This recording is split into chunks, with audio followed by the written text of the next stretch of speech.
Are you a man raising a young boy? Then this video could be the one for you.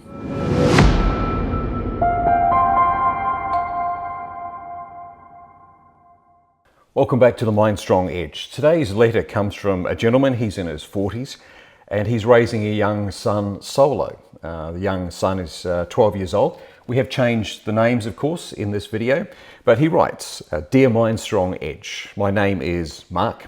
I'm a 42-year-old single father to my son Connor, who's 12.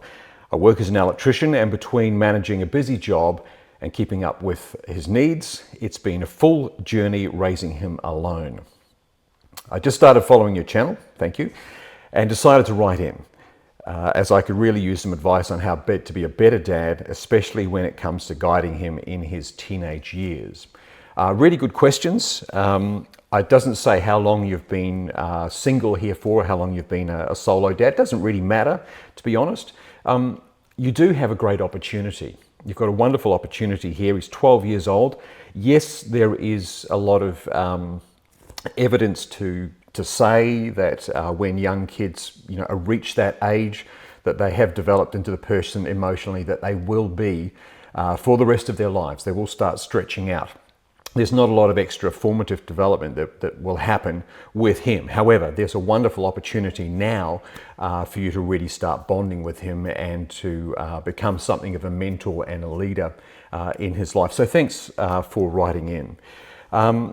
He goes on to say, I grew up in a strict old school household where talking about feelings just wasn't done, and discipline came without much explanation. Now, we've actually talked about this before.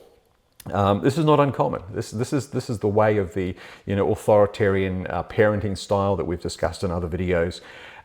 It's not uncommon. The thing to realize here is that this has what you've just described about old school household. While you may consider it to be old school, it's very much the current school in the way that you're probably behaving. Without even knowing it, you are echoing the way in which you were brought up and bringing those standards and the way it was done to the here and now. So we'll come back to this in a moment. I never felt as if I could fully open up to my own father, which left me feeling disconnected and at times frustrated.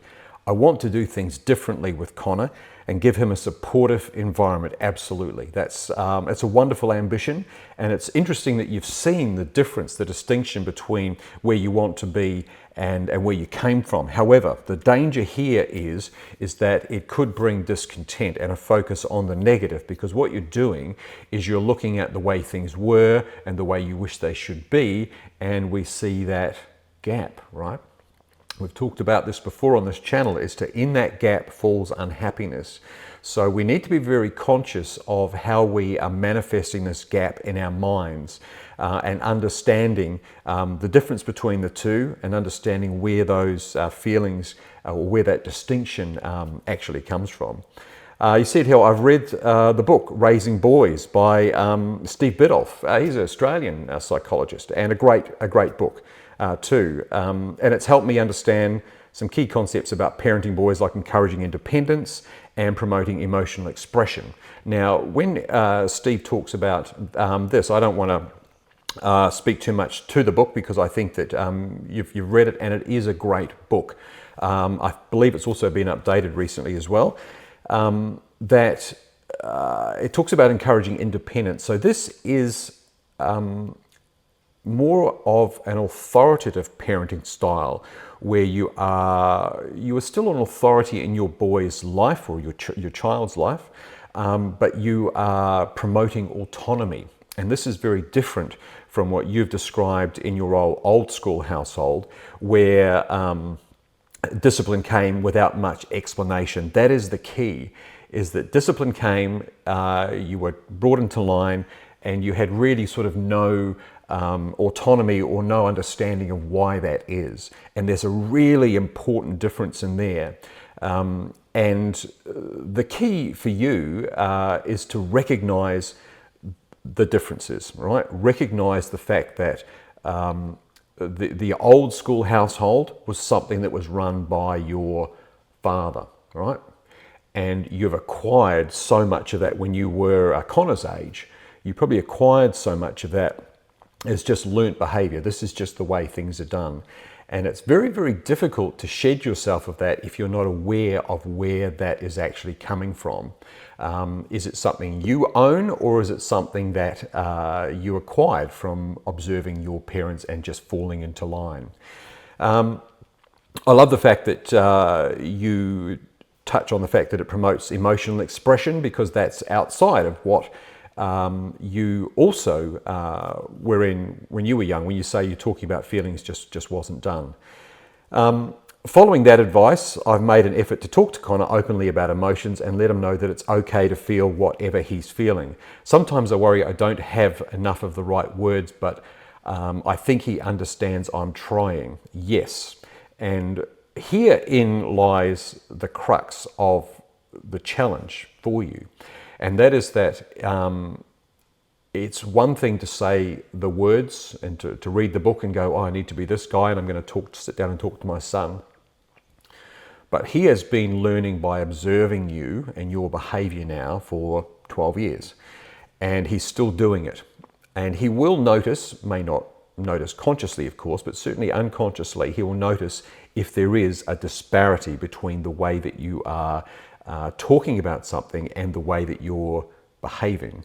And he will get more of who he is from observing your behavior than listening to you talk and saying, we need to talk about our emotions. Now, of course you need to talk about your emotions, but that is a behavioral thing. It's not just something you go sit down and say, okay, we're going to talk about our emotions now, what's happening? Because with a young boy, particularly as he's going through between now and I would say 15, 16, once he starts really hitting puberty, he's going to start closing down because it's just not something his mates do. It's that time of life where he probably wants to feel stronger, and there's a very, very good chance that he will see that the showing of emotion is a sign of weakness, which of course we know it's not, but it's a very good chance that he will see that. So I would suggest at this point, and we'll talk more about the letter in just a moment, that what you're learning is great, but what you need to do is apply it to yourself as a young man. So take yourself back to Connor's age and go, how should I do this as a young boy growing into a man? And then start doing it for yourself. Because if he hears you start to talk about you and about your experiences and about how you felt about things, then he's going to learn more and adapt more through observing that than if you're just sitting here telling him, we need to talk about our feelings. And this is probably where you are struggling with finding the right words, because you don't have them. So rather than trying to have the right words and sit there and communicate that to him, it's probably easier for you to acquire or augment your own behavior in a way that you're starting to demonstrate those things.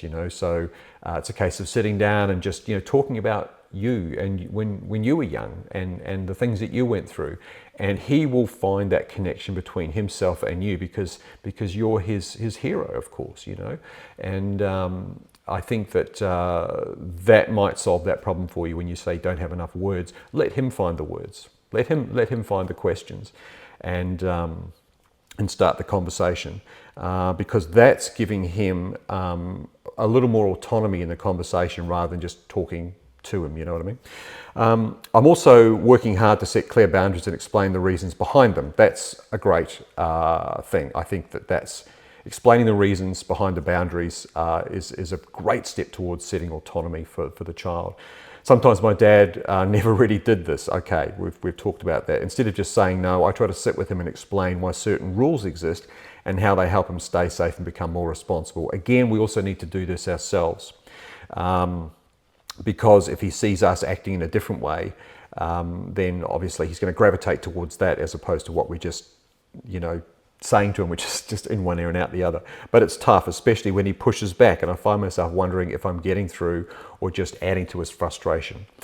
That's the key, is, if you're just telling, it needs to be something that he observes and acquires willingly the behavior. You kind of got to dangle the carrot of behavior in front of him, and he will move towards that rather than saying you need to go in this direction. So I get what you're saying about explaining the rules, but I would go a step further into being an example of those rules, or looking to examples, or talking to people who have, or looking at the news and just going, what do you think about that? What did they do? What could they have done better? And let him come up with the ideas himself, and then just sort of guiding him, providing a little guidance. He's at that age where he's going to be seeking that autonomy. And if we're just saying, this is the rules and this is why, then we're still defaulting back into that. It's not fully authoritarian, but we're still defaulting back into that role as like, I'm telling you the way it is, I've learned, and now you need to do the same thing, right? If he's just hearing it, he's not getting the connection between what he needs to do and your behavior. So you actually need to take, we'll come back to this. Building Connor's independence is another area I'm focused on, although I admit I sometimes hover because I worry about him making the wrong choices. Yep, okay, that's fine, of course you do. But he does have to learn from doing, from the actual behavior itself. And sometimes it is hard to let go a little bit, but that's about giving the child autonomy and allowing them to learn, and they will learn very quickly from their own mistakes, as long as he knows that you're there and you love him and you've got his back. He goes on, I let him take on small responsibilities around the house, like managing his own laundry or planning his schoolwork, and he's becoming more self-sufficient. Absolutely, of course he will. He will grow into those things. Throw it at him, I want to give him enough room to grow while keeping a supportive hand on his shoulder. Very nicely written. I like that. Through finding that balance although finding that balance can be a real challenge. Of course, you're by yourself. I'm still trying to get this part right. You don't have to do it by yourself. You don't have to do it. Hooking up with other dads, getting together for, going for a fish, or just other dads, or in that environment, will help immensely. Get him involved in those parts of your life that put him around other people, and where he can observe similar behavior patterns that you would like him to acquire, and he will pick those up. So it's not all on your shoulders, mate. It's not all on you. This is something that you can definitely spread around. I also try to be a good role model by handling my own emotions constructively. Good on you. When I get frustrated, I do my best to show them it's okay to take a moment and work through feelings. Okay, well, that's what we just talked about, rather than bottle them up or explode. But I'd love some advice on how to keep it up consistently, especially during stressful times. I want to break the cycle. Oh my goodness, how many times have we heard that? In therapy, we hear that a lot with guys, with men. I want to break the cycle and give them a dad who's there for him emotionally and supports his growth. Any guidance, recommendation, or other books or approaches, or even a different perspective would mean a lot. Thanks so much for everything you do for fathers like me. I look forward to your advice and what you can share. Well, you mentioned the book Raising Boys by Steve Biddulph. As I say, he's an Australian psychologist, and I believe the book's recently been updated. This is a book that looks at the developmental stages of boys, and he's squarely in the middle of the 6 to 14-year-old phase where he's looking for a mentor. This stage is absolutely critical for the moral and social development of a young boy. He's in the middle of it now. There's still room to move, but a lot of those behaviours, as I said at the beginning, are starting to bed down. They will form who he is. Now, you don't actually say there much about him other than he pushes back now and again, and that's normal. It's going to happen more as he hits puberty. He's going to want to establish credibility and acceptance with you as a standing male member in the household. Okay, that's just the way it's going to happen, and he's going to push back on that. So look, this is what we talk about here at the Mind Strong Edge, about being smart, about seeing what's happening and not just letting it happen and grab us. So the first thing to I would say, I'm not going to recommend any other books. They all pretty much hit the same thing, the stages of childhood development, just with a different skew on it. And this stuff by Steve certainly is in that domain. It's taking very, very credible psychological theory and aiming it at someone like yourself. So in looking at this, the first thing I would say to you is examine your own boyhood, go right back to the start of this letter here where you say you grew up in a strict old school household, right? Revisit that part of your life with him. Take him there. Let him learn about who his dad is, who his dad was, what challenges you faced. Be honest, be open. When did you fall? How did you pick yourself up? Because that's the stuff that you can't fake. And he's going to listen to you on that and, really take something from it. You don't have to be this really strong, stoic dad who never fails and worry about the fact that he might see you stumble and fall. What he's more interested in, I'm saying this generally, of course, is seeing you how well you pick yourself up and move on, because that's where the strength is right there. About opening up and talking about how your feelings, temper that. It's a great place to be to talk, but it's something that he has to actually grow into. And at this stage, being a 12-year-old boy, he's still developing emotionally, and you'll probably find that there are a lot of conversations that you may not have with him until he's 18 or even 20 or even older. So I would say the best places to meet him is in his backyard. He's a 12-year-old, meet him there, but meet him with that wisdom of experience and let him see that in you. Let him see that behavior in you. You say that when you get frustrated, it's difficult to work through your feelings, and you're telling him that you want to let it out rather than bottle it up or explode. Rather than say bottle them up or explode, I would find the middle ground here. And the middle ground is control. We don't want to be overly oversharing and always and emotionally dependent on too many other people. We want to teach him that he can actually control where he's at by slowing down, okay? And he needs to see that in you.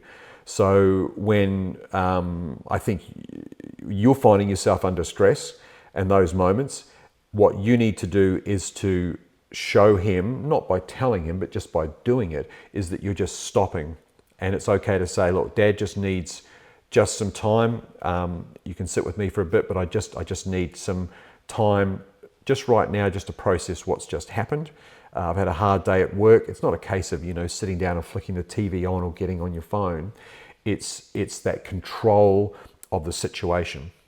And you might find something to distract yourself with. You might go, hey, look, let's go down the park, kick a ball around for half an hour. I don't know whether you've got a dog, maybe take the dog for a walk or whatever you're going to do. But let him know that that's what you're doing to sort of put a little bit of control around how you're feeling, okay?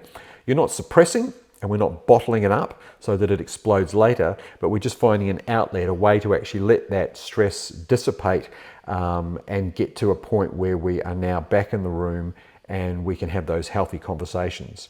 And then talk about it. Or it may not even be necessary to talk about it. It may just be that you just need that circuit breaker between the stress of the day, and I'm pretty sure you said you're an electrician, so you will excuse the you did, yeah, you excuse the pun on the circuit breaker, but you know what I mean, right? You just need something just to break that circuit, to give you some time. And the same thing with him is that he doesn't have to react straight away. He can take some time to just let the emotional temperature drop, and then of course you're far more cognitively prepared to think.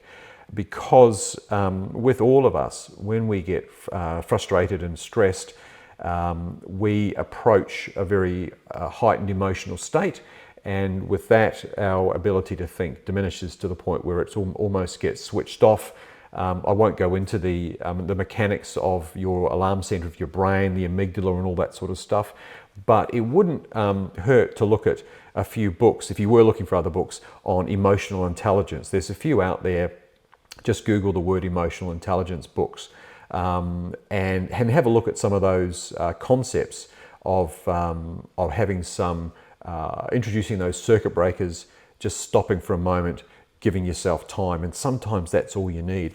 And if he can see that in you, the fact that, oh my God, Dad can just he's not sitting there brooding, he's not letting it build up. He's actually doing something just to break the circuit between whatever's causing the stress and the behavior.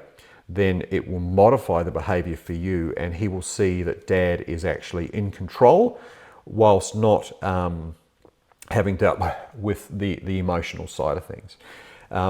The emotional requirements in him will develop quite quickly now, and it's important that he learns from your behavior. Now, I don't know what you do with your mates or whether you're involved in anything. We've had clients that have been involved in volunteer aspects of the community, and they have taken their kids along to be an active part of that with them, and to actually operate alongside other men in that space that are operating in a similar way. It's got to be an environment that you condone, that you find appropriate, but it's good for him to see that it's not just Dad. This is actually the way other men work as well, and this is the way men work together, right? If he can see that, if he can see how other men relate to you as a male, to male, then he will assimilate a lot of that behavior a lot faster than having that conversation with him about how he should act. I hope you see there's a difference there. There's a real difference between that old school style that you've talked about and recognizing where that comes from, recognizing that that's your dad, okay? It's not you. You don't have to do that. And yeah, you can't find the words right now, but you don't really need them, okay? Because I really think that there's a chance that those words may fall on deaf ears, and that's where you're getting the pushback. And the pushback is maybe coming from him a little bit unconsciously, because he's seeing a disparity between what you're saying and what you're doing. And that could be his way of saying, I don't believe you, or I don't accept what you're saying. In his own way, he's sort of pushing back to go, and you probably have heard it, the kid saying, but Dad, but you do this, right? And we always know, we get busted by that all the time. And it's a really a good reminder of the fact that we need to modify our behavior before we tell the kids how to behave, because it's our behavior that they will model, and understanding ourselves where that behavior comes from and recognizing it. So when you do get stressed, recognize that and go, that's how my dad would have acted. That's my dad doing that. And take that moment to introduce that circuit breaker, decompress, think about it, and go, I'm going to manage this in a different way. And you don't have to preach to your son, just let him see it. Let him be a part of it, Let him be a part of that, whether you're going for a walk, and it could just be a walk. Go for a walk around the block, or whatever it is. Look, thank you for your letter. Appreciate the fact that you've written in. You are right square in the middle here. You've had Connor when you were 30 years old. So, you've got plenty of time. You're still young yourself, and there's plenty of opportunity here. Go back and look at the book you've read, and look at the 6 to 14 year age bracket. The whole idea of the child looking for a positive role model. They are looking to learn about the values of discipline and responsibility, and that's something that you just can't tell them about. They've got to see that. They've got to see that in you. And if you want to bring that out in yourself, then take yourself back to his age, and let him see who you were, and who you would have liked to have been, or who you want to be, or how you dealt with things, and then how you deal with things differently now. But it's definitely a learned behavior, and don't stress too much about not finding the words, because it doesn't have to be about the words. In fact, I would suggest to you that the words are probably going to be something that you will find more valuable as he gets older. But right now, he just needs to be the hand on the shoulder, like you said. That's firm hand on the shoulder, but he needs to look up at you and see how you deal with the situation. Thank you so much for your letter. I really appreciate that. It's a really interesting conversation to have. particularly around that concept of breaking the cycle.